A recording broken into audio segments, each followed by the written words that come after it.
بہت سے اسلامی بہنیں گلے میں منگل سوتر اور اس طرح کی جو بھی چیزیں ہوتی ڈالتی ہیں، تو کیا اسلام اس کی گنجائش دیتا ہے؟ اور اگر کوئی ایسا کرتا ہے تو وہ کیسا ہے، وضاحت کریں۔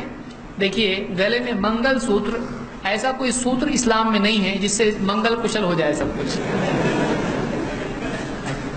منگل سوتر کا مطلب کیا ہے؟ سب کشل منگل رہے گا جب تک کہ یہ گلے میں لٹکا رہے گا۔